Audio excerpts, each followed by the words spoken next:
So, I am a writer. Writing books is my profession, but it's more than that, of course. It is also my great lifelong love and fascination. And I don't expect that that's ever going to change. But that said, something kind of peculiar has happened recently in my life and in my career, which has caused me to have to sort of recalibrate my whole relationship with this work. And the peculiar thing is that I recently wrote this book, this memoir called Eat, Pray, Love, which decidedly, unlike any of my previous books, went out in the world for some reason and became this big mega sensation, international bestseller thing, the result of which is that everywhere I go now, people treat me like I'm doomed.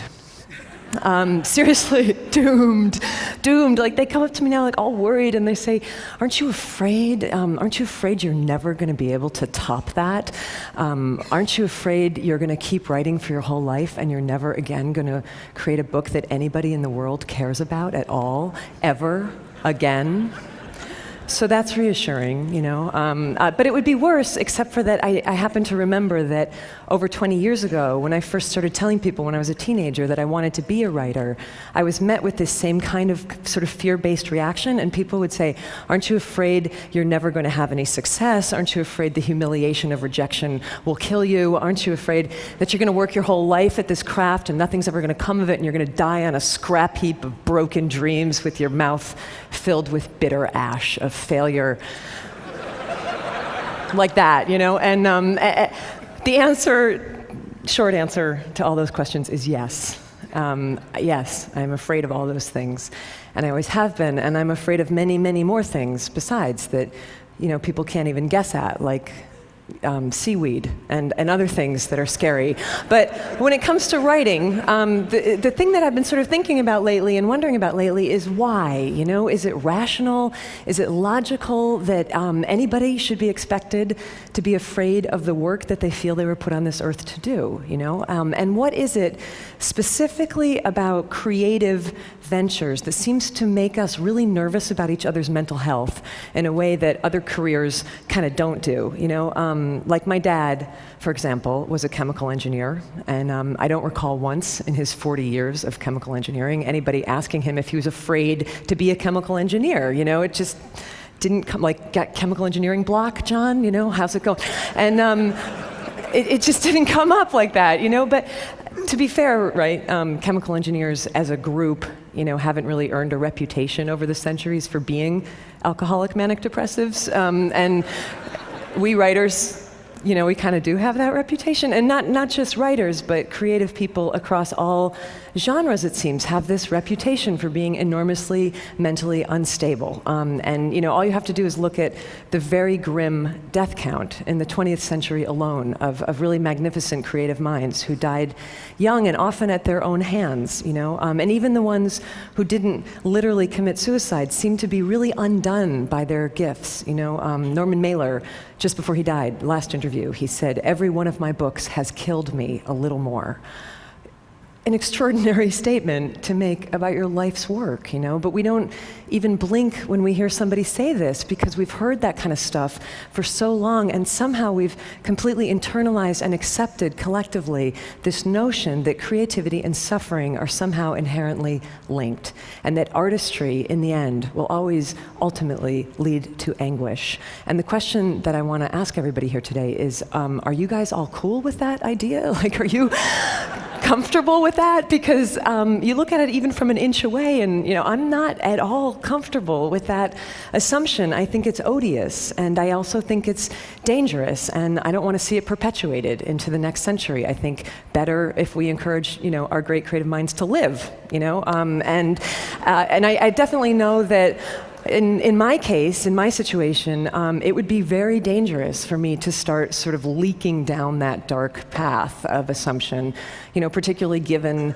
the circumstance that I'm in right now in my career, which is, you know, like, check it out, I'm pretty young, I'm only about 40 years old, I still have maybe another 4 decades of work left in me, and it's exceedingly likely that anything I write from this point forward is going to be judged by the world as the work that came after the freakish success of my last book, right? I should just put it bluntly, because we're all sort of friends here now, it's exceedingly likely that my greatest success is behind me. So Jesus, what a thought, like that's the kind of thought that could lead a person to start drinking gin at 9 o'clock in the morning. And I don't want to go there. I would prefer to keep doing this work that I love. And so the question becomes how, and so it seems to me upon a lot of reflection that the way that I have to work now in order to continue writing is that I have to create some sort of protective psychological construct, right? I have to sort of find some way to have a safe distance, between me as I am writing and my very natural anxiety about what the reaction to that writing is going to be from now on. And as I've been looking over the last year for like models for how to do that, I've been sort of looking across time, and I've been trying to find like other societies to see if they might have had better and saner ideas than we have about how to help creative people sort of manage the inherent emotional risks of creativity. And that search has led me to ancient Greece and ancient Rome. So stay with me, because it does circle around back. But ancient Greece and ancient Rome, people did not happen to believe that creativity came from human beings back then, okay? People believed that creativity was this divine attendant spirit that came to human beings from some distant and unknowable source for distant and unknowable reasons. The Greeks famously called these divine attendant spirits of creativity daemons. Socrates famously believed that he had a daemon who spoke wisdom to him from afar. The Romans had the same idea, but they called that sort of disembodied creative spirit a genius, which is great, because the Romans did not actually think that a genius was a particularly clever individual. They believed that a genius was this sort of magical divine entity who was believed to literally live in the walls of an artist's studio, kind of like Dobby, the house elf, and who would come out and sort of invisibly assist the artist with their work and would shape the outcome of that work. So brilliant, there it is, right there, that distance that I'm talking about, that psychological construct to protect you from the results of your work, And everyone knew that this is how it functioned, right? So the ancient artist was protected from certain things like, for example, too much narcissism, right? If your work was brilliant, couldn't take all the credit for it. Everybody knew you had this like disembodied genius who had helped you. If your work bombed, not entirely your fault, Everyone knew your genius was kind of lame. And this is how people thought about creativity in the West for a really long time. And then the Renaissance came and everything changed, and we had this big idea, and the big idea was, let's put the individual human being at the center of the universe, right? Above all gods and mysteries, and there's no more room for like mystical creatures who take dictation from the divine. And it's the beginning of rational humanism, and people started to believe that creativity came completely from the self of the individual. And for the first time in history, you start to hear people referring to this or that artist as being a genius rather than having a genius. And I gotta tell you, I think that was a huge error. I think that allowing somebody, like one mere person, to believe that he or she is like the vessel, like the font and the essence and the source of all divine, creative, unknowable, eternal mystery is just like a smidge too much responsibility to put on one fragile human psyche. It's like asking somebody to swallow the sun. It just completely warps and distorts egos, and it creates all these unmanageable expectations about performance. And I think the pressure of that has been killing off our artists for the last 500 years. And if this is true, and I think it is true, the question becomes, what now? Can we do this differently? Maybe go back to some more ancient understanding about the relationship between humans and the creative mystery. Maybe not, maybe we can't just erase 500 years of rational humanistic thought in one 18-minute speech. And there's probably people in this audience who would raise like really legitimate scientific suspicions about the notion of basically fairies who follow people around like rubbing fairy juice on their projects and stuff. Like, I'm not probably going to bring you all along with me on this. But the question that I kind of want to pose is, why not? Why not think about it this way? Because it makes as much sense as anything else I have ever heard in terms of explaining the utter maddening capriciousness of the creative process, a process which, as anybody who has ever tried to make something, which is to say, as basically everyone here knows, does not always behave rationally, and in fact can sometimes feel downright paranormal. I had this encounter recently where I met the extraordinary American poet Ruth Stone, who's now in her 90s, but she's been a poet her entire life, and she told me that when she was growing up in rural Virginia, she would be out working in the fields, and she said she would like feel and hear a poem coming at her from over the landscape, and she said it was like a thunderous train of air, and it would come barreling down at her over the landscape, and when she felt it coming, because it would like shake the earth under her feet, she knew that she had only one thing to do at that point, and that was to, in her words, run like hell. And she would like run like hell to the house, and she'd be getting chased by this poem, and the whole deal was that she had to get to a piece of paper and a pencil fast enough so that when it thundered through her, she could collect it and grab it on the page. And other times, she wouldn't be fast enough, so she'd be like running and running and running, and she wouldn't get to the house, and the poem would like barrel through her, and she would miss it. And she said it would continue on across the landscape, looking, as she put it, for another poet. And then there were these times, this is the piece I never forgot. She said that there were moments when she would almost miss it, right? So she's like running into the house and she's looking for the paper, and the poem passes through her, and she grabs a pencil just as it's going through her, and then she said it was like she would reach out with her other hand and she would catch it. She would catch the poem by its tail, and she would pull it backwards into her body as she was transcribing on the page. And in these instances, the poem would come up on the page perfect and intact, but backwards from the last word to the first. So when I heard that, I was like, that's uncanny. That's exactly what my creative process is like. It's not at all what my creative process, I'm not the pipeline, like I'm a mule, and the way that I have to work is that I have to get up at the same time every day and like sweat and labor and like barrel through it really awkwardly.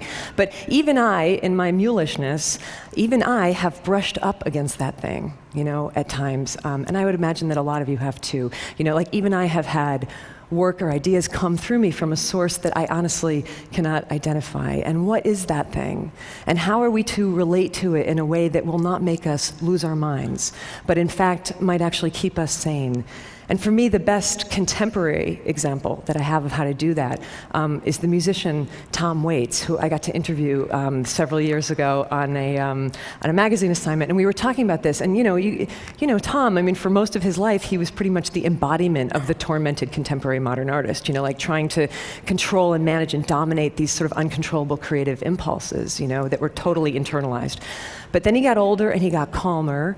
And one day he was driving down the freeway in Los Angeles, he told me, and this is when it all changed for him. And he's like speeding along, and all of a sudden he hears this little fragment of melody, that comes into his head, as inspiration often comes elusive and tantalizing, and he wants it, it's gorgeous, and he longs for it, but he has no way to get it. He doesn't have a piece of paper, he doesn't have a pencil, he doesn't have a tape recorder. So he starts to feel all that old anxiety start to rise in him, like, I'm gonna lose this thing, and then I'm gonna be haunted by this song forever, and I'm not good enough, and I can't do it. And instead of panicking, he just stopped that whole mental process, and he did something completely novel. He just looked up at the sky and he said, "Excuse me, can you not see that I'm driving? Do I look like I can write down a song right now? If you really want to exist, come back at a more opportune moment when I can take care of you. Otherwise, go bother somebody else today. Go bother Leonard Cohen,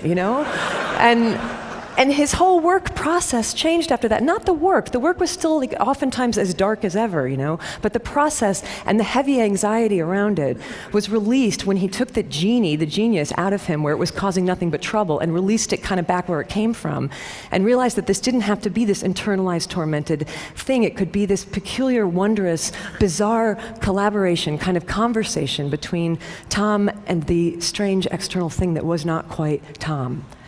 So when I heard that story, it started to shift a little bit the way that I worked too, and it already saved me once, this idea. It saved me when I was in the middle of writing Eat, Pray, Love, and I fell into one of those sort of pits of despair that we all fall into when we're working on something and it's not coming, and you start to think this is going to be a disaster, this is going to be the worst book ever written, not just bad, but the worst book ever written. And I started to think I should just dump this project, But then I remembered Tom talking to the open air, and I tried it.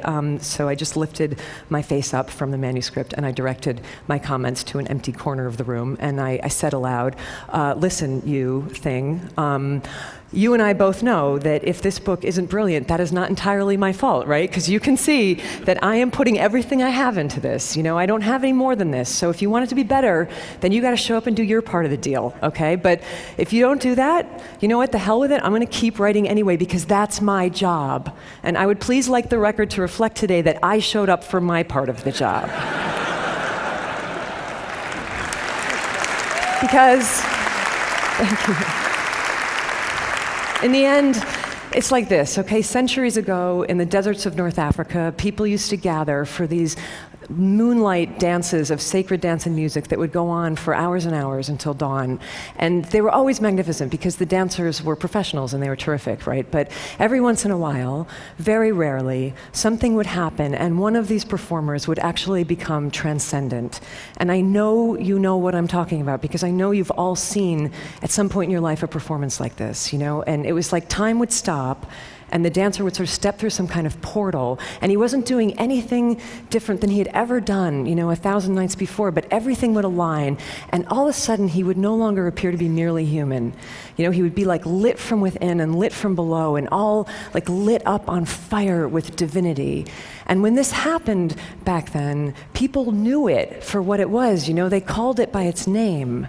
They would put their hands together and they would start to chant, Allah, Allah, Allah, God, God, God, that's God, you know?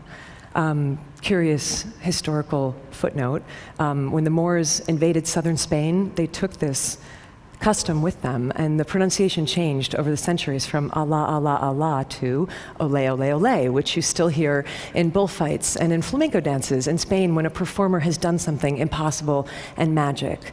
Allah, Ole, Ole, Allah, magnificent, bravo, incomprehensible, there it is, a glimpse of God. Which is great, because we need that. But the tricky bit comes the next morning, right, for the dancer himself, when he wakes up and discovers that it's Tuesday at 11 a.m. and he's no longer a glimpse of God. He's just an aging mortal with really bad knees, and you know, maybe he's never going to ascend to that height again, and maybe nobody will ever chant God's name again as he spins, and what is he then to do with the rest of his life? This is hard. This is one of the most painful reconciliations to make in a creative life, you know? But maybe it doesn't have to be quite so full of anguish if you never happened to believe in the first place that the most extraordinary aspects of your being came from you. But maybe if you just believed that they were on loan to you, you know, from some unimaginable source for some exquisite portion of your life to be passed along when you're finished with somebody else. And you know, if we think about it this way, it starts to change everything.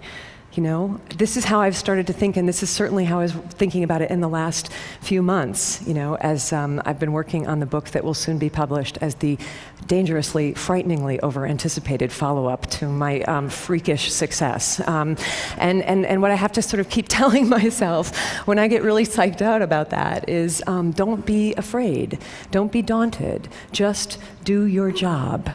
Continue to show up for your piece of it, whatever that might be. If your job is to dance, do your dance. If the divine, cockeyed genius assigned to your case decides to let some sort of wonderment be glimpsed for just one moment through your efforts, then ole. And if not, do your dance anyhow. And ole to you nonetheless. I believe this and I feel like we must teach it. Ole to you nonetheless, just for having the sheer human love and stubbornness to keep showing up. Thank you. Thank you. Thank you. Thank you.